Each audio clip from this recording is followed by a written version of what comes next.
हाम्रो टपिक के छ भन्दाखेरि प्लान्ट टिस्यु कल्चर छ है। त्योभन्दा अगाडि तिमीलाई चाहिँ यहाँनिर यो यो कुरा टिस्यु कल्चरको जेनरलाइजेसन कुराहरू चाहिँ म गरिदिन्छु ल।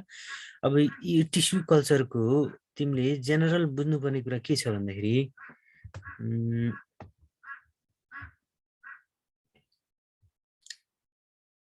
अब हेर है त, कुनै पनि प्लान्टको सेल यहाँ लिफको सेल युज गरेको छ, अथवा तिमीलाई चाहिँ अस्ति नै हामीले मेरिस्टेम टिप कल्चर गर्ने भनेको थियौँ मैले।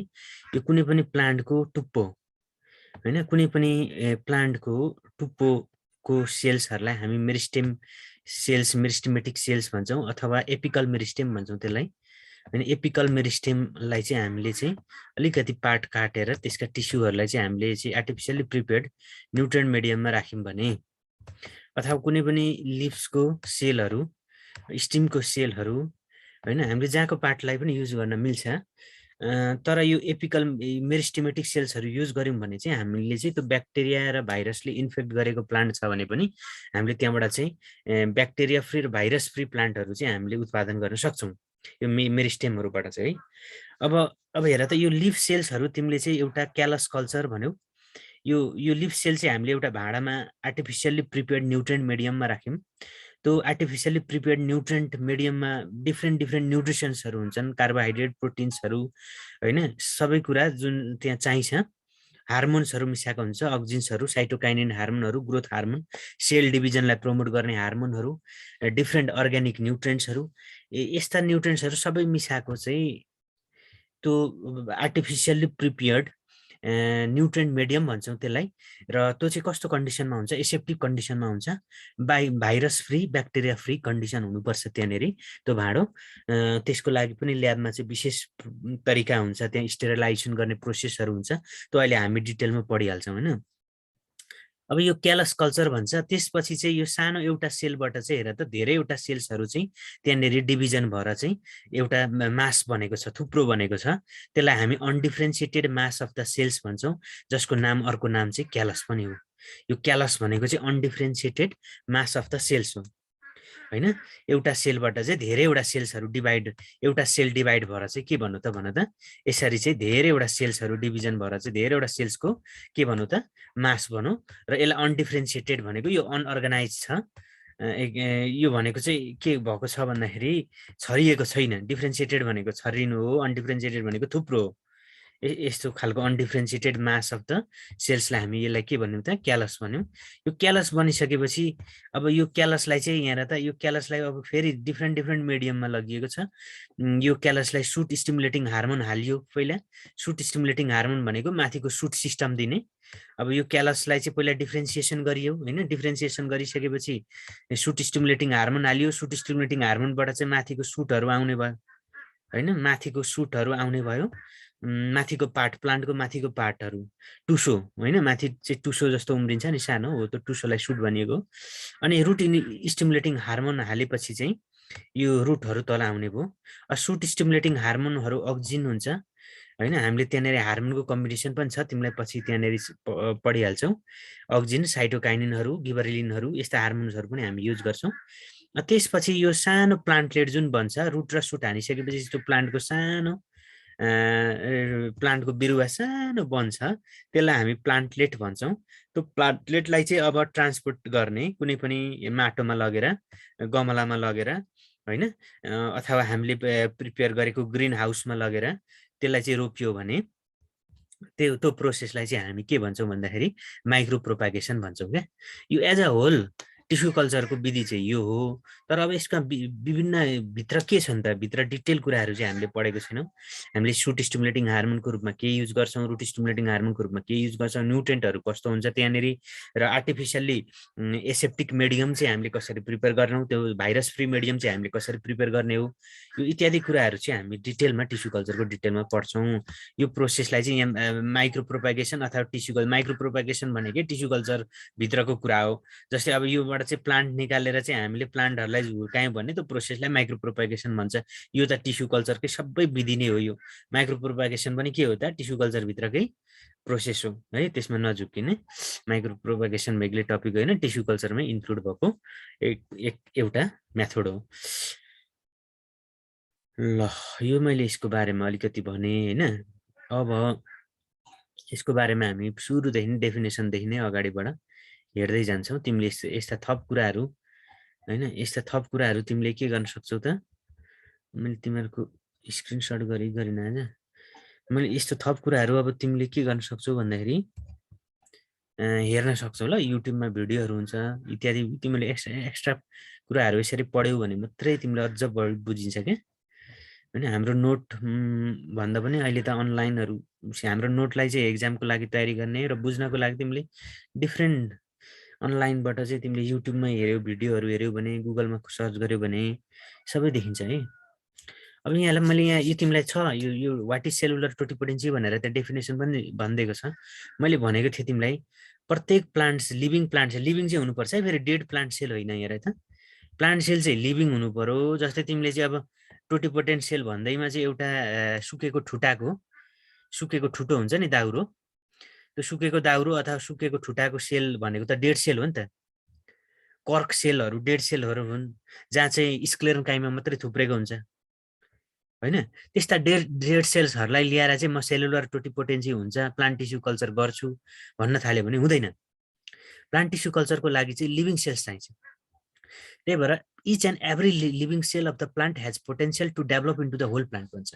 प्रत्येक प्लान्टको लिभिङ सेलहरूको पोटेन्सियल चाहिँ के हुन्छ त? नयाँ प्लान्ट बन्ने, पुरै नयाँ प्लान्ट बन्ने, बिरुवा बन्ने चाहिँ तिनीहरूको पोटेन्सियल हुन्छ। हेर त प्रत्येक सेल, प्रत्येक लिभिङ सेल है, प्रत्येक लिभिङ प्लान्ट सेलको चाहिँ पोटेन्सियल के पोटेन्सियल हुन्छ भन्दाखेरि नयाँ होल प्लान्ट रिजेनेरेट गर्ने क्या। यो होल प्लान्ट रिजेनेरेट गर्ने चाहिँ क्यापेसिटी हुन्छ। त्यसलाई चाहिँ हामी के भन्छौँ भन्दाखेरि सेलुलर टोटिपोटेन्सी भन्छौँ। होल प्लान्ट डेभलप गर्ने क्यापेसिटी हुन्छ होइन, त्यसलाई हामी सेलुलर टोटिपोटेन्सी भन्छौँ। त्यही भएर सेलुलर टोटिपोटेन्सीको डेफिनेसन यहाँ के गरिदिएको छ भन्दाखेरि each and every plant cell has potential to develop into a whole plant. This ability of plant is called totipotency अथवा cellular totipotency, जे भने नि भयो होइन। तर एनिमलको केसमा त्यस्तो हुँदैन है। फेरि each and every living animal cell cannot develop into a whole animal। त्यस्तो हुने भने त हाम्रो एउटा सानो सेलबाट नै पुरै मान्छे बन्नुपर्ने हो नि त होइन, त्यही कुरा गर्ने हो भने। त्यस्तो हो भने त संसारमा रिप्रोडक्सनको जरुरी पनि भएन, मान्छेले यसरी नै कति उत्पादन गर्छ होला, मान्छे दुरुस्तै होइन आउने भए। त्यस्तो हुँदैन। एनिमलको सेलमा तिमीले सानो सेल राख्यौ भने त्यसको साइज बढ्छ, मासु चाहिँ ठुलो हुन्छ क्या। तिमीले मासु त्यसरी उत्पादन पनि गरेको छ, सानो टुक्रो मासुलाई ठुलो मासु बनाएको छ, त्यो चाहिँ हुन्छ, पोसिबल हुन्छ। एउटा सानो टुक्रोबाट ठुलो चाहिँ साइज बन्छ। तर पुरै होल एनिमल चाहिँ रिजेनेरेट हुने हुँदैन। त्यस्तो खालको प्रोसेसलाई चाहिँ प्लुरोपोटेन्सी के भन्छ एनिमलको केसमा, तिमीले नेटमा हेर्न सक्छौ यो कुराहरू है। ओके, अब हामी के गर्ने भन्दाखेरि यो प्लान्ट टिस्यु कल्चरहरूको डेफिनेसन तिमीले देखेकै छौ, त्यहाँबाट सरस्वती पढ्नु पर्यो है। र के भनेको छ, वाट इज सेलुलर टोटिपोटेन्सी पनि सोध्न सक्छ है। यो पनि what is plant tissue culture धेरैचोटि सोधेको छ, 1 मार्क्समा सोध्छ यो। सुरुमा हेर 1 मार्क्समा what is plant tissue culture, त्यसो पछाडिको प्रोसेस पनि सोध्छ 3 मार्क्समा, लङ क्वेसन पनि सोधिदिन सक्छ कहिलेकाहीँ। यो चाहिँ what is plant tissue culture चाहिँ 1 मार्क्समा सोध्छ। अब हेर, plant tissue culture is defined as a technique of growing plant cells, tissues or organs in an artificially prepared nutrient medium under an aseptic condition in the laboratory भनेर भनेको छ। ल्याबमा चाहिँ aseptic कन्डिसनमा चाहिँ हामीले टिस्यु कल्चर गऱ्यौँ भने growing plant cell tissues or organs in an artificially prepared nutrient medium under an aseptic condition in the laboratory हैन। यो ल्याबोरेटरीमा एसेप्टिक कन्डिसनमा चाहिँ हामीले टिस्यु कल्चर गर्यौं भने त्यसलाई हामी के भन्छौं, प्लान्ट टिस्यु कल्चर भन्छौं। ल अब हेर, यो त अब मैले यो कुरा भनिसके, प्लान्ट कुनै पनि प्लान्ट सेललाई, टिस्युलाई अथवा अर्गनलाई चाहिँ हामीले आर्टिफिसियली प्रिपेयर्ड गरेको न्युट्रिएन्ट मिडियममा अन्डर एन एसेप्टिभ कन्डिसन भनेको भाइरस फ्री, जर्म फ्री कन्डिसनमा चाहिँ हामीले ल्याबमा चाहिँ गर्यौं भने, तय गर्यौं, उत्पादन गर्यौं भने त्यसलाई हामी प्लान्ट टिस्यु कल्चर भन्छौं है। अब हेर, पहिला टिस्युहरू राख्ने यो भाँडोमा, त्यहाँबाट क्यालस बन्छ त्यो भाँडोमा, क्यालसलाई चाहिँ माइक्रो प्रोपेसन गरेर ट्रान्सफर गरेर चाहिँ हामीले प्लान्टहरू बनाउन सक्छौं। यो छोटो विधि चाहिँ यसरी देखेको छ है। अब क्यालस भनेको के हो भन्दाखेरि it is an undifferentiated and unorganized mass of the cells formed from explants explants भन्छ जस्तै अब यो हेर यो एक्सप्लान्ट केले भन्छ यस्तो टर्म्सहरू पनि बुझिराख्नुपर्छ र बायोलोजीमा एन्सर लेख्दाखेरि यस्तै टर्म्सहरू लेखेर एन्सर लेख्नुपर्छ क्या तिमीले चाहिँ आफ्नो गफमा एन्सर होइन है कुनै पनि कुराको डेफिनेसन पढ्यौ भने जस्तै अब तिमीले एन्सर लेख्दाखेरि बायोलोजीमा त्यसरी आफ्नो गफ हान्ने होइन जस्तै अब यहाँनिर टर्म्सहरू के याद गर्नु एउटा क्यालस बन्दो रहेछ हेर plant technique of growing plant cell कुनै पनि प्लान्ट सेल टिस्यु र अर्ग्यानहरूलाई चाहिँ हामीले एक्सप्लान्ट भनिन्छ हेर यो एक्सप्लान्ट भनेको के अरे कुनै पनि प्लान्टको सेल्सहरूलाई एक्सप्लान्ट भन्यो एउटा टिस्युलाई एक्सप्लान्ट भन्यो प्लान्टको टिस्युलाई अथवा अर्ग्यानलाई हेर प्लान्टको टिस्यु अर्ग्यान र सेल्स अथवा अर्ग्यान भने मैले यसलाई अर्ग्यानलाई चाहिँ हामी के भन्दो रहेछौँ एक्सप्लान्ट भन्दो रहेछौँ है यो याद गरौँ एक्सप्लान्ट भनेको कुनै पनि टिस्युको सेल अथवा कुनै पनि प्लान्टको पार्ट जुन चाहिँ हामीले टिस्यु कल्चरमा युज गर्छौँ होल प्लान्ट बनाउनको लागि त्यसलाई चाहिँ हामी एक्सप्लान्ट भन्छौँ त्यही भएर एक्सप्लान्टमा प्लान्टका सेल्स पर्यो टिस्यु पर्यो अथवा प्लान्टको के पर्यो त अर्ग्यान पर्यो है यो तिमीले ख्याल गर्ने एक्सप्लान्ट भनेको के हो अब यहाँनिर चाहिँ हामीले यसरी पढ्ने जस्तै अब प्लान्ट टिस्यु कल्चर पढ्दाखेरि यो एसेप्टिक कन्डिसन सम्झिनु पर्यो हामीले एसेप्टिक कन्डिसनमा चाहिँ आर्टिफिसियली प्रिपेयर्ड न्युट्रिएन्ट मिडियम हाल्नुपर्ने रहेछ हैन एसेप्टिक कन्डिसनमा मेन्टेन गर्नुपर्ने रहेछ अब हामीले के ग्रो गर्नेछ सेल्स टिस्यु अर्ग्यान चाहिँ हामीले artificially prepared nutrient मिडियममा under aseptic कन्डिसनमा चाहिँ ग्रो गर्नुपर्ने छ भन्ने कुरा यस्ता टर्म्सहरू हाल्नु पर्यो यस्तो क्यालस भन्ने टर्म सम्झिनु पर्यो एक्सप्लान्ट भन्ने टर्म सम्झिनु पर्यो यो डेफिनेसन नै सोधेको छ तिमीलाई त्यहाँ तिम्रो उसमा नै सोधेको छ कन्टेन्टमा छ कि यो क्यालस भनेको के हो भनेर क्यालस भनेको बुझिहाल्यो तिमीले एउटा सेलबाट जुन हामीले प्लान्ट टिस्यु कल्चरमा चाहिँ हामीले हेर त जस्तै एउटा सेललाई चाहिँ हामीले युज गर्यौँ भने यो एउटा सेलबाट चाहिँ यो धेरैवटा सेलहरू बन्ने प्रोसेस होइन यसलाई पनि हामीले मिडियममै राखेको छ र आर्टिफिसियली प्रिपेयर्ड न्युट्रिएन्ट मिडियममा चाहिँ हामीले एउटा सेलबाट चाहिँ यसरी धेरैवटा सेलको के हुन्छ त थुप्रो चाहिँ त्यहाँनिर चाहिँ बन्छ सेल डिभिजनको माध्यमबाट होइन त्यसलाई नै हामीले यो थुप्रोलाई के भनेको त क्यालस भनेको है त्यही भएर यसलाई अनडिफ्रेन्सिएटेड मास अफ द सेल्स भनेको यो क्यालसलाई के भने त अनडिफ्रेन्सिएटेड एन्ड अनअर्गनाइज भन्नु र अनडिफ्रेन्सिएटेड भन्नु कुरो एउटै हो mass of the cell found from explant भनेछ एक्सप्लान्ट भनेको के हो यो टिस्यु अथवा सेल्स अथवा अर्ग्यान अथवा ती भनेका के हुन् रुटका पार्ट पनि हुन्छन् रुटका सेल्स हुन सक्छन् बड हुन सक्छ सुट टिप भनेको एपिकल मेरिस्टेम हुन सक्छ जुन चाहिँ हामीले चाहिँ टिस्यु कल्चरको लागि प्रयोग गर्छौँ तिनीहरूलाई हामीले के भन्ने त एक्सप्लान्ट भनेको है ल अब हेर explants are the plant parts such as roots, buds, shoot tip, leaf anther, etc. that can be used for the plant tissue culture. जस्तै रुटबाट तिमीले सेल्सहरू निकाल्यौ भने रुट चाहिँ के एक्सप्लान्ट भयो बडको सेल्सहरू निकाल्यौ भने बड एक्सप्लान्ट सुट टिप भन्छौ सुट एपिकल मेरिस्टेमको कल्चर गर्दाखेरि suit tip गर्नु पर्यो लिफको एन्थर भनेको मेल रिप्रोडक्टिभ पार्टबाट चाहिँ तिमीले चाहिँ प्लान्ट टिस्यु कल्चर गर्नुपर्ने त्यो एन्थर कल्चर भयो त्यसलाई एन्थर कल्चर भन्छ एपिकल मेरिस्टेम कल्चर भन्छ सुट टिप कल्चर भन्छ बड कल्चर भन्छ त्यो कल्चरको माध्यममा डिफ्रेन्ट छ क्या जेबाट युज गर्छौ जुन पार्ट युज गर्छौ त्यही कल्चर भनिदिएको छ ल यसलाई चाहिँ हामीले क्यालस भनेको पनि बुझ्यौ एक्सप्लान्ट भनेको पनि बुझ्यौ है अब हामी पछाडि जाउँ इन भिट्रो कल्चर इन भिट्रो भनेको इनसाइड द ल्याब भनेर सम्झिन्छ अथवा कुनै पनि एउटा मिडियम भित्र हैन बाहिर हैन भन्न खोजेको है इन भिट्रो भनेको it is the process of growing plant cell tissue in an artificially prepared nutrient medium inside the laboratory vessel कुनै पनि हामीले भेसलमा ल्याबको भेसलमा हामीले चाहिँ आर्टिफिशियली प्रिपेयर्ड न्युट्रिएन्ट मिडियम जुन भेसलमा हुन्छ त्यहाँ भित्र चाहिँ हामीले कल्चर गर्ने भएकोले यसलाई चाहिँ इन भिट्रो कुनै पनि भाँडामा क्या भाँडाभित्र कुनै पनि एपारेटस भित्र हैन कल्चर गर्यो भने यसलाई इन भिट्रो कल्चर भनेको इन भिट्रो फर्टिलाइजेसनहरू पनि हुन्छ नि जस्तै टेस्ट ट्युब बेबीहरू चाहिँ टेस्ट ट्युब बेबीको इन भिट्रो फर्टिलाइजेसनहरू हुन्छ तिम्रो बच्चाहरू चाहिँ के हुने त भित्रै फर्टिलाइज गरेर जो बाहिर एक्सटर्नल फर्टिलाइजेसन गर्छ होला त्यहाँनिर गर्न चाहिँ हैन अनि इन भिट्रो कल्चर गर्छ नि त्यो ओभरी चाहिँ टेस्ट ट्युब बेबी बनाउँदा एउटा चाहिँ तिम्रो चाहिँ सुरोगेट मदर भन्छ सुरोगेट मदर चाहिँ त्यो बच्चा पाउने मदर हो हैन तर उसको त्यो सुरोगेट मदरमा चाहिँ त्यो इन भिट्रो कल्चर गरे जस्तो हो हामीले चाहिँ त्यहाँनिर बाहिरै चाहिँ टेस्ट ट्युब के अरे स्पर्म र ओभा चाहिँ फ्युजन गरेर चाहिँ अनि मदरको भित्र ओभरी भित्र चाहिँ हामीले चाहिँ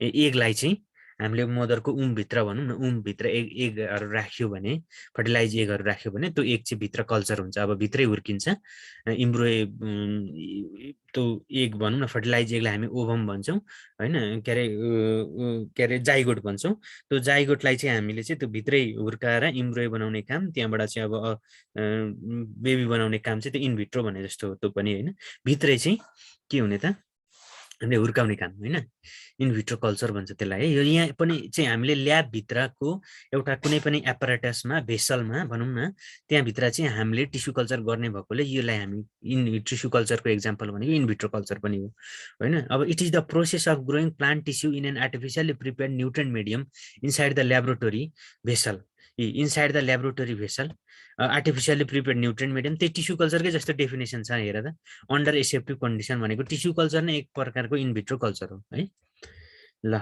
यो कुरा हामीले इनभिट्रो कल्चरको बारेमा पनि बुझ्यौँ अहिले हामीले डेफिनेसन सरसर्ती पढ्दैछौँ होइन यो डेफिनेसनहरू अब हामीले कल्चर मिडियम चाहिँ टिस्यु कल्चरमा के युज गर्दो रहेछौँ भन्ने कुरा छ यहाँ कल्चर मिडियम चाहिँ के हुन्छ त टिस्यु कल्चरको लागि होइन के न्युट्रिएन्ट्सहरू के युज गर्दो रहेछ हेर त यहाँनिर डिटेल छ त्यो हामी पढ्छौँ यसमा त्यस्तो गाह्रो चिज केही पनि छैन होइन अब हेर त यो कल्चर मिडियम थाहा पाइसकेपछि हामी types of plant tissue culture यो कहिलेकाहीँ सोध्छ यो सोधेको पनि छ 76मा अस्ति 77को क्वेसनहरू हेर के सोधेको छ 77मा पनि सोधिसकेको छ होला अब प्लान्ट टिस्यु कल्चरका टाइप्सहरू सुट कल्चर क्यालस कल्चर इम्ब्रोयको कल्चर गर्यो भने इम्ब्रोय कल्चर सुटको कल्चर गर्यो भने सुट कल्चर क्यालस यो टाइप्सहरू यसरी दिएको हो होइन यसमा कन्फ्युज हुनुपर्ने केही कुरा छैन use of methods of plant tissue culture भने चाहिँ यो मेथड्सहरू पनि कहिलेकाहीँ लङ क्वेसनमा सोध्न सक्छ है यो मेथडहरू पनि सोध्न सक्छ यो मेथड्स अफ स्टेरिलाइजेसनको मेथड भनेर 3 मार्क्समा सोध्न सक्छ यो 3 मार्क्स अथवा long question what is micro propagation भनेर सोध्न सक्छ होइन त्यही भएर मैले चाहिँ यो सबै गरिदिएको हो तिमीले अनि application of micro propagation application of tissue culture यस्तो लङ क्वेसनमा आउँछ यस्तो क्वेसनहरू आउँछ त्यो कारणले चाहिँ हेर यहाँनिर क्वेसनहरू कसरी सोधेको छ यसरी जसरी सोध्दो रहेछ डिस्क्राइब इनभिट्रो टिस्यु कल्चर भनेर अघि हामीले 1 मार्क्समा डेफिनेसन पढेको थियौँ what do mean by tissue culture यो त भइहाल्यो define tissue culture also mention is application in field of agriculture यो पनि हामीले गर्छौँ पछाडि what do write the application of plant tissue culture होइन यस्तो क्वेसन्सहरू चाहिँ टाइप्स अफ टिस्यु कल्चर भनेर describe in brief the application यसरी 3 मार्क्समा सोध्छ त्यही भएर तिमीले थोरै कुराहरू जान्दाखेरि राम्रो हुन्छ होइन थोरै कुराहरू जान्नुपर्छ ल अब म कहाँ थिएँ भन्दाखेरि अगाडि थिएँ यसमा थिएँ कल्चर मिडियम चाहिँ कस्तो हुनुपर्छ भन्ने कुरा है अब तिम्रो त्यहाँनिर छ कल्चर मिडियम चाहिँ टिस्यु कल्चर गर्दाखेरि यो कल्चर मिडियम कस्तो हुनु पर्यो त हेर त A nutrient medium should contain inorganic nutrients, organic nutrients, growth hormones, essential for the culture of the plant tissue. अब यस्तो खालको न्युट्रिएन्ट मिडियम हो जहाँ चाहिँ इनअर्ग्यानिकका न्युट्रिएन्ट्सहरू पनि हुन्छन् अब इनअर्ग्यानिक न्युट्रिएन्टमा के पर्छन् त डिफ्रेन्ट आयन्सहरू चाहियो इनअर्ग्यानिकमा होइन डिफ्रेन्ट आयन्सहरू potassium nitrogen potassium calcium sulphur magnesium iron भयो भने त ग्रोथ गराउँछ त्यो प्लान्टमा तिमीलाई पढेको छैन होला तिमीले तर माइक्रो न्युट्रिएन्ट्स र म्याक्रो न्युट्रिएन्ट्सहरू हुन्छन् प्लान्टमा होइन कुनै पनि एउटाको डिफिसियन्सी भयो भने त्यस्तो खालको रोगहरू क्लोरोसिस जस्तै नेक्रोसिस सेलको डेथ हुने जस्तै अब एउटा कुरा तिमीले पात चाहिँ पँगेलो भयो भने त्यहाँनिर चाहिँ म्याग्नेसियमको कमी रहेछ होइन हामीले भन्न सक्छौँ क्या किनभने क्लोरोफिलको चाहिँ मेजर सोर्स भनेको यो म्याग्नेसियमबाट चाहिँ पोर्फाइरिन रिङहरू बन्ने भएकोले आइरनको कमी भयो भने त्यस्तो भइदियो भने पातहरू चाहिँ पँगेलो हुने ग्रिन कलरको नहुने होइन भन्न खोजेको मैले तिमीलाई चाहिँ के भन्न खोजेको भन्दाखेरि प्लान्टलाई चाहिँ न्युट्रिएन्ट्सको एकदम आवश्यकता पर्छ एउटा अर्ग्यानिक इनअर्ग्यानिक न्युट्रिएन्ट्सहरू जस्तै यी सोडियम पोटासियम क्याल्सियम म्याग्नेसियम होइन आइरन यी जम्मै छन् नि यी प्लान्टलाई चाहिने नेसेसरी एलिमेन्ट्सहरू हुन् है त्यो मैले त्यति बुझाउनु खोजेँ कप्परहरू जिङ्कहरू यस्तो चाहिन्छ प्लान्टलाई यस्ता आयन्सहरू कप्परका जिङ्कका आयन्सहरू चाहिन्छ त्यही भएर त फर्टिलाइजेसन हामीले सप्लिमेन्ट गर्ने भनेको त्यो प्लान्टलाई चाहिँ इनअर्ग्यानिक न्युट्रिएन्ट्सहरू चाहिँ प्रोभाइड गरेको हो फर्टिलाइजेसनको थ्रुबाट जस्तै पोटास फर्टिलाइजर नाइट्रोजन फर्टिलाइजर होइन एनपिके फर्टिलाइजर यो फर्टिलाइजरहरूबाट चाहिँ त्यो गरेँ त्यो भन्न खोजेको मैले त्यही भएर यो न्युट्रिएन्ट मिडियममा पनि इनअर्ग्यानिक न्युट्रिएन्ट्सहरू त्यस्तो चाहिन्छ है भनेको अब हेर त त्यस्तोलाई चाहिँ हामी कल्चर मिडियम भन्छौँ कल्चर मिडियममा के को कलेक्सन हुँदो रहेछ इनअर्ग्यानिक न्युट्रिएन्ट्स हुँदो रहेछ अर्ग्यानिक न्युट्रिएन्ट्स हुँदो रहेछ ग्रोथ हार्मोन हुँदो रहेछ essential for the culture of the plant tissue. जुन पनि टिस्यु तिमीले चाहिँ सेलहरू प्लान्ट टिस्युहरू जुन हालेको हुन्छौ त्यसलाई कल्चर गर्न चाहिँ एसेन्सियल मिडियम चाहिँ यो हो। अब nutrient medium should contain following composition. हेर न्युट्रिएन्ट मिडियममा के हुनु पर्यो, इनअर्ग्यानिक न्युट्रिएन्ट हुनु पर्यो। Inorganic nutrients are required for the normal growth of the plant. Besides carbon hydrogen oxygen त हुने भइ नै हाल्यो, कार्बन हाइड्रोजन अक्सिजन त हुने भइ नै हाल्यो। अदर एसेन्सियल एलिमेन्ट जस्तै NPK, calcium, sulphur, magnesium, iron, copper etcetera पनि युज चाहिन्छ नै होइन। कुनै पनि प्लान्टमा चाहिँ यसरी essential एलिमेन्ट्सहरू, inorganic एलिमेन्ट्सहरू, micro nutrients, macro nutrients यस्तो चाहिँ चाहिन्छ। अब माइक्रो न्युट्रिएन्ट्स भनेको प्लान्टलाई थोरै चाहिने हो, म्याक्रो भनेको प्लान्टलाई धेरै मात्रामा चाहिने न्युट्रिएन्टहरूलाई चाहिँ म्याक्रो एलिमेन्ट्स भन्छ। म्याक्रो एलिमेन्ट्स र माइक्रो एलिमेन्ट्सहरू तिमीले पछि चाहिँ मजाले पढ्नुपर्छ सेकेन्ड इयर थर्ड इयरतिर है।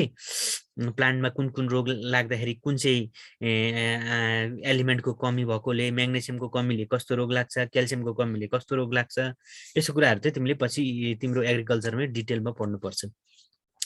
र अर्ग्यानिक न्युट्रिएन्ट्सहरू के युज गरियो त भन्दाखेरि ग्रोथ हार्मोन्सहरू, जस्तै द न्युट्रिएन्ट्स एकोम्प्लिस बेटर, अहिले ग्रोथ हार्मोनको कुरा आएको छैन। कन्टेन्स एमिनो एसिड, भिटामिन्सहरू हुन्छ अरे। एमिनो एसिड भनेको प्रोटिन, प्रोटिनले चाहिँ ग्रोथ गराउँछ नि त।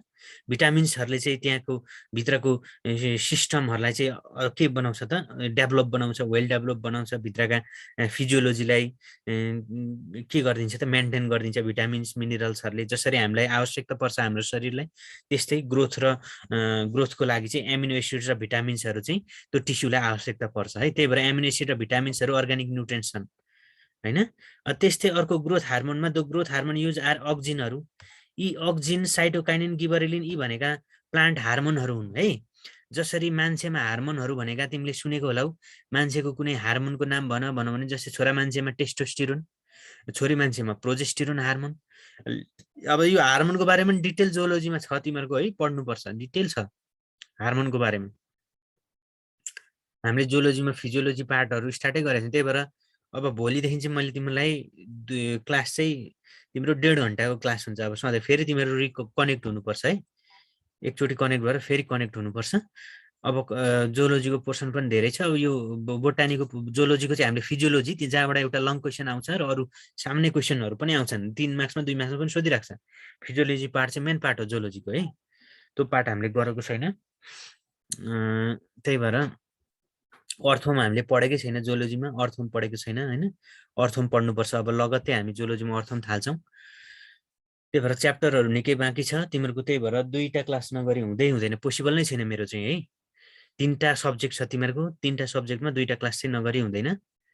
त्यही भएर भोलिबाट चाहिँ हामी कि दिउँसो पढ्नु पर्यो होइन। तिमीहरू भन्छौ भने दिउँसो कि पढाउँछु एउटा क्लास, एउटा बिहान पढाउँछु, यही टाइममा हो एउटा, कि नभए चाहिँ कन्टिन्यू फेरि 9:30 बजीसम्म चाहिँ क्लास गर्नुपर्ने हुन्छ क्या, फेरि रिजोइन भएर है। भोलिबाट चाहिँ त्यो गरौँ ल। अब हेर त यो, किनभने तिमीलाई फाइदा के छ त भन्दाखेरि क्लास वात्तै अगाडि बढे पनि हामीसँग रेकर्डेड भिडियो हामी हालिदिइहाल्छौँ युट्युबमा। त्यो भएपछि तिमीले फेरि युट्युबमा मजाले दसैँ तिहारको बिचमा छुट्टीमा मजाले ती भिडियोहरू चाहिँ एकचोटि हेर्दै पढ्यौ भने त्यो फाइदा हुन्छ। अब अहिले त यो क्लास सकेपछि चाहिँ सबै रेकर्डेड छ नि त, रेकर्डेड भएपछि तिमीलाई सजिलो हुन्छ है। त्यो कारणले दसैँ पछाडि चाहिँ वात्तै एक्जामको नोटिस आइदियो भने झन् प्रेसर पर्छ। त्यो कारणले चाहिँ मैले चाहिँ त्यसरी 2 चोटि लिन्छु है अब क्लास चाहिँ। ओके, अब हेर nutrient medium should contains following composition. Inorganic न्युट्रिएन्ट्सहरू चाहिँ यो भइहाल्यो होइन, अर्ग्यानिक भइहाल्यो। ग्रोथ हार्मोन्समा अक्जिन, साइटोकाइनिन यिनीहरू जसरी हाम्रो शरीरमा डिफ्रेन्ट हार्मोन्स हुन्छन् होइन। हाम्रो शरीरमा ग्रोथ हार्मोन्स भनेको चाहिँ जुन पिट्युटरी ग्ल्यान्डले सेक्रेसन गर्छ क्या, पिट्युटरी ग्ल्यान्डले ग्रोथ हार्मोन नै सेक्रेसन गर्छ। त्यो ग्रोथ हार्मोनको कमी भयो भने मान्छेमा चाहिँ डर्फिजम भन्ने पुड्को हुन्छ मान्छे। ग्रोथ हार्मोन भयो भने मान्छे अग्लो हुन्छ होइन। ग्रोथ हार्मोनको चाहिँ ब्यालेन्स हुनुपर्छ। पिट्युटरी ग्ल्यान्डले चाहिँ हाम्रोमा चाहिँ ग्रन्थीले चाहिँ ग्रोथ हार्मोन सेक्रेसन गर्छ। तर अब यो अक्सिन, मैले भन्न खोजेको यो अक्जिन भयो, साइटोकाइनिन भयो, साइटोकाइनिन भयो,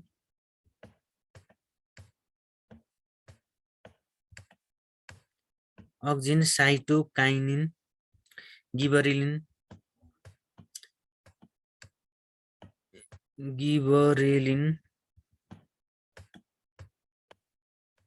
जम्मै के हुन् त, ग्रोथ हार्मोन हुन् है। Growth hormones used are auxin, cytokinin, gibberellin. यो चाहिँ प्लान्टलाई ग्रोथ गराउने हार्मोनहरू हुन्। अहिले हामी यसको कुराहरू पनि गर्छौँ। अक्सिन धेरै भयो भने सुटको ग्रोथ हुने, साइटोकाइनिन धेरै भयो भने रुटको ग्रोथ हुने। यो के छ अहिले हामी त्यो पछि पढौँला। अगर भनेको चाहिँ it is a polysaccharide use to solidify the medium. Agar gel भन्छ, यो भनेको पनि अगर भनेको पनि एक खालको के हो त, कार्बोहाइड्रेट नै हो होइन। पोलिसेकेराइड भनेको छ जस्तै हामीले चाहिँ स्टार्चहरू भने जस्तै हो। यो पनि एक खालको अगर भन्ने चाहिँ कार्बोहाइड्रेट नै हो। तिमीले ल्याबमा अगर भन्ने बेग्लै पाइन्छ, यसको धुलो हुन्छ। यो धुलोलाई चाहिँ हामीले पानीमा भिजायौँ भने पिठो जस्तो हुन्छ यो है, ठ्याक्कै अगर भनेको। त्यही भएर इट इज अ पोलिसेकेराइड भनेको छ use to solidify the medium. PH भनेको the pH of the medium is adjusted between 5 देखि 5.8। यो पिएच चाहिँ हामीले चाहिँ यहाँनिर चाहिँ धेरै एसिडिक हुनु नि भएन, थोरै एसिडिक, स्लाइटली एसिडिक पिएच हुँदो रहेछ। हेर त 5 देखि 5.8 मिडियम हुनु पर्दो रहेछ पिएच चाहिँ त्यहाँनिर। भनेको मतलब त्यो मिडियम चाहिँ स्लाइटली एसिडिक हुँदो रहेछ। किनभने हामीले चाहिँ यो एमिनो एसिड्सहरू जस्ता युज गरेको हुन्छौँ यहाँनिर। प्लान्ट हार्मोनहरूले पनि एसिडिफाई गर्ला अलिअलि होइन। त्यो कारणले यिनीहरूको यो कन्टेन्टले गर्दाखेरि, यो भित्रको न्युट्रिएन्ट मिडियमले गर्दाखेरि यो अलिकति एसिडिक हुँदो रहेछ। 5 देखि 5.8 चाहिँ यसको एसिडिक मिडियम हुँदो रहेछ है। अब अर्ग्यानिक आइन्सहरू चाहिँ हामीले एमिनो एसिड, भिटामिन्सहरू, ग्रोथ हार्मोनमा अक्सिन, साइटोकाइनिन, गिबरेलिन युज गर्नुहुँदो रहेछ। त्यस्तै इनअर्ग्यानिक आइन्सहरूमा कार्बन, हाइड्रोजन लगायत अरू nitrogen, potassium, phosphorus, calcium, sulphur, magnesium, iron, copper यस्ता युज गरिँदो रहेछ भन्ने कुरा चाहिँ दिमागमा के गर्नु पर्यो, सेट गर्नु पर्यो है।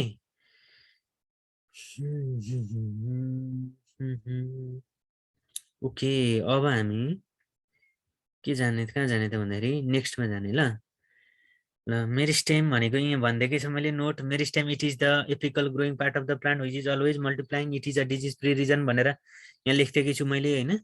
मेरिस्टेममा चाहिँ कुनै पनि रोग लागेको हुँदैन। प्लान्टमा तल भाइरसले इन्फेक्टेड प्लान्ट छ भने पनि त्यसको मेरिस्टेम चाहिँ शुद्ध हुन्छ, प्योर हुन्छ। त्यो मेरिस्टेममा कुनै पनि रोग लागेको हुँदैन। त्यही भएर हामीले चाहिँ त्यो प्लान्टकै अर्का बिउहरू निकाल्नु पर्यो, त्यो प्लान्टकै सन्ततिहरू फैलाउनु पर्यो भने मेरिस्टेम टिप कल्चर गर्यो भने त्यस्तै खालको प्लान्टहरू आउँछ, भाइरस फ्री प्लान्ट आउँछ है। अब types of plant tissue culture भनेको छ। अब हेर त, यदि हामीले सुटको कल्चर गर्यो भने त्यसलाई सुट कल्चर भन्ने। क्यालस कल्चर भनेको यो, यसमा चाहिँ हामी झुक्किनु पर्दैन होइन। यो क्यालस भनेको यसले त्यही टिस्युहरू, सेल्सहरूलाई नै भनेको हो, तिनीहरूकै थुप्रोलाई होइन। यसमा हामी नझुक्किने। क्यालस कल्चर भनेको हामीले त्यही टिस्युहरूलाई, सेल्सहरूलाई चाहिँ हामीले कल्चर गरेर त्यो मासलाई नै भनेको हो। त्यसलाई नै हामीले क्यालस कल्चर भनेको हो इन द प्रोसेस। अब हेर त, यो क्यालस कल्चर भनेको चाहिँ त्यो जुन क्यालस आउँछ, अनडिफ्रेन्सिएटेड मास अफ द सेल्स जुन आउँछ टिस्यु कल्चर पछि, त्यो अनडिफ्रेन्सिएटेड मास अफ द सेल्स अथवा क्यालसलाई चाहिँ फेरि फर्दर चाहिँ कल्चर गरेर चाहिँ प्लान्टलेटहरू बनाउने प्रोसेस, हामी त्यहीलाई नै क्यालस कल्चर भनेको। इम्ब्रोय कल्चर भनेको यदि हामीले इम्ब्रोय युज गर्यौँ भने इम्ब्रोय कल्चर। मेरिस्टेम टिप कल्चर भनेको चाहिँ यदि हामीले मेरिस्टेम, एपिकल मेरिस्टेमको टिपलाई, टुप्पोलाई युज गरेर कल्चर गर्यौँ भने मेरिस्टेम टिप कल्चर। त्यही भएर यसमा चाहिँ तिमीहरू झुक्किनु पर्ने काहीँ देख्दिनँ म। यहाँनिर चाहिँ जेको कल्चर हो त्यसैलाई भनिदिएको छ होइन। हेर त, जस्तै अब यहाँनिर के भनौँ भन्दाखेरि सुट कल्चर भनेको, in this type virus adventitious apical and axillary shoots can be use as explants for plant tissue culture. हेर, सुट्सहरू, एपिकल सुट्सहरू, एक्जिलरी सुट्सहरू चाहिँ युज गरिन्छ भनेर भनिएको छ। जस्तै एउटा होल प्लान्ट हो भने, हेर त, यो एउटा प्लान्ट हो सपोज। अब हेर, यो प्लान्टको चाहिँ यो चाहिँ हाँगा भयो। हेर त, यो प्लान्टको यो हाँगा भयो ल, यो तलका रुट्सहरू भयो ल होइन। अब यो प्लान्टको एक्जिलरी पार्ट भनेको यो पार्ट हो कि, यहाँबाट सानो टुसाहरू आएको हुन्छ नि त।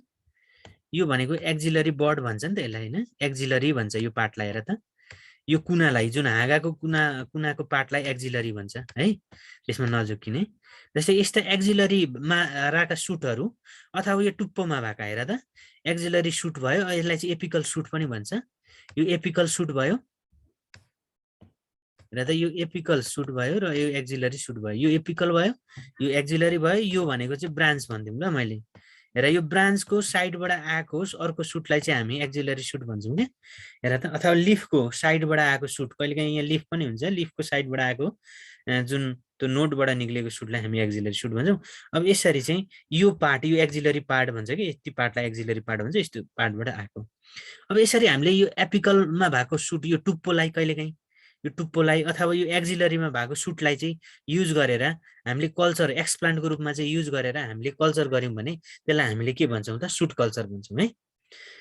In this type adventitious apical and axillary shoots भनेर भनेको छ, can be used as explant भनेर भनेको छ।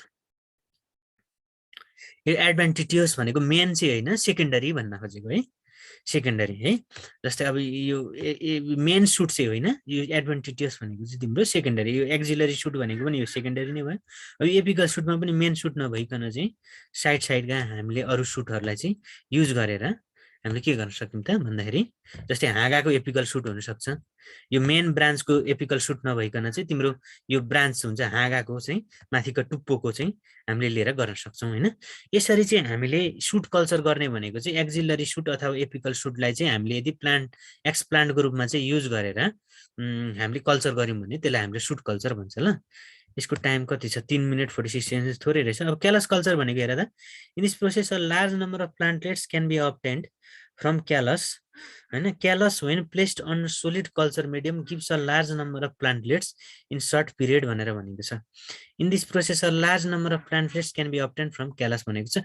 क्यालस कल्चर भनेको तिमीलाई मैले भनिसकेँ बारम्बार, यो अनडिफ्रेन्सिएटेड मास अफ द सेल्सबाट चाहिँ हाम्रो के निक्लिन्छ त अब भन्दा, यसलाई कल्चर गरेपछि के निक्लिन्छ त, यहाँबाट सानो सानो प्लान्टहरू निक्लिन्छ होइन। यसलाई नै हामीले प्लान्टलेट भनेको हो। त्यही भएर यहाँ के भनिएको छ भन्दाखेरि, यो क्यालस कल्चर गर्नु भनेको चाहिँ लार्ज नम्बर अफ प्लान्टलेट्सहरू चाहिँ क्यालसबाट निकाल्ने प्रोसेस हो। Callus when placed in solid culture medium gives a large number of plantlets in a short period. त्यति नै भने सर, केही छैन। टिस्युबाट क्यालस बन्ने हो, यो क्यालसलाई चाहिँ हामीले कल्चर गऱ्यौँ भने चाहिँ योबाट चाहिँ प्लान्टलेट निकाल्न सकिन्छ। अब यो प्लान्टलेटबाट पछि माइक्रोप्रोपाइजन प्लान्टलेटहरूलाई निकालेको प्लान्टलेटहरूलाई चाहिँ हामीले माटाको भाँडामा सोइलमा गएर ट्रान्सप्लान्ट गऱ्यौँ भने चाहिँ ती प्लान्टहरूबाट नयाँ प्लान्टहरू उम्रिन्छ। प्लान्टलेट भनेको चाहिँ सानो बीज, सानो टुसो होइन। यसरी क्यालसको कल्चर गरेपछि हामीले क्यालसबाट निकाल्ने भनेको त हेर त, on solid culture medium gives a large number of plantlets दिन्छ। यस्तै इम्ब्रोए कल्चर भनेको छ अर्को, हेर त यहाँ इम्ब्रोए कल्चर भनेको इम्ब्रोएलाई कल्चर गर्ने। जस्तै तिमीलाई यो सिड हो भने यो सिडको तिमीलाई यसरी यहाँ हेर त, यो तिमीले डाइकोटिलिडन 2 दलीय 1 दलीय भन्ने सिडहरू थाहा छ, मैले 2 दलीय सिडलाई युज गरेँ। यो सिडलाई तिमीले फ्याक्लाक्क पार्यौ, यो सिमीको सिड थियो, सिमीको दानो थियो, मैले त्यो सिमीको दानो भिजेको सिमीको दानालाई फ्याक्लाक्क पारेर हेर्दाखेरि माथि यस्तो टुसो देखिन्छ होइन, यो तल चाहिँ यसको जरा जस्तो सानो सानो देखिन्छ होइन। अब यो टुसोलाई हामीले प्ल्युमुल भन्छौँ, यो तरको जरालाई चाहिँ रेडिकल भन्छौँ। यो प्ल्युमुल र रेडिकल भएको यो इम्ब्रोए हो क्या। अब मैले यो इम्ब्रोएलाई निकालेर, मैले यो सानो इम्ब्रोएलाई निकालेर चाहिँ मैले यसलाई चाहिँ कल्चर गर्न सक्छु क्या। यो इम्ब्रोए चाहिँ तिम्रो चाहिँ ओभ्युल भित्र आउने, यो यो यो सिड भनेको त एज अ होल त के हो, ओभ्युल हो नि त। ओभ्युल भित्र चाहिँ के हुने हो त, इम्ब्रोए हुने हो। फ्रुट भनेको ओभरी हो भने सिड भनेको ओभ्युल हो, ओभ्युल भित्र चाहिँ के हुन्छ त, इम्ब्रोए हुन्छ। अब यो इम्ब्रोएलाई चाहिँ लगेर चाहिँ यो इम्ब्रोएलाई चाहिँ यो सानो टुसोलाई लगेर चाहिँ मैले कल्चर गरेँ भने यो इम्ब्रोए कल्चर भयो है। अनि अर्को इम्ब्रोएबाट प्लान्ट निकाल्ने त्यसपछि होइन, यो भयो। अब मेरिस्टेम टिप कल्चर भनेको बुझिहाल्यो, मेरिस्टेम भनेको मैले भनिसकिहालेँ। It is the technique to culture the meristem aseptically in an artificial, मेरिस्टेमलाई युज गर्ने क्या, मेरिस्टेमेटिक टिस्युहरूलाई चाहिँ युज गरेर चाहिँ यो कल्चर गर्ने। त्यही हो टिस्यु कल्चरकै डेफिनेसन जस्तो भन्नु परेन नि, आर्टिफिसियल्ली मिडियम न्युट्रिएन्ट मिडियम टिस्यु कल्चरमा नि त्यही भनेको थियो। तर बास यहाँनिर एक्सप्लान्ट चाहिँ के छ त, मेरिस्टेम छ क्या, एक्सप्लान्टको रूपमा चाहिँ मेरिस्टेम छ। त्यही भएर meristem tip culture produces virus free plants. Therefore this technique has its major application in immunity. यो मेरिस्टेम टिप कल्चरबाट मात्रै हामीले भाइरस फ्री प्लान्ट चाहिँ प्रोड्युस गर्न सकिन्छ है। अरू चाहिँ अब जस्तै तिम्रो इम्ब्रोए कल्चर गर्यो भने यदि प्लान्टमा भाइरसले इन्फेक्ट गरेको छ भने इम्ब्रोए कल्चरबाट चाहिँ भाइरस फ्री प्लान्ट चाहिँ हामीले उ गर्न सकिँदैन होइन। ल अब तिमीहरू फेरि एकचोटि रिजोइन हो ल सबैजना, लेस देन 1 मिनट भनेको छ कि टाइम। तिमीहरू एकचोटि फेरि के गर्नु पर्यो, रिजोइन हुनुपर्छ है।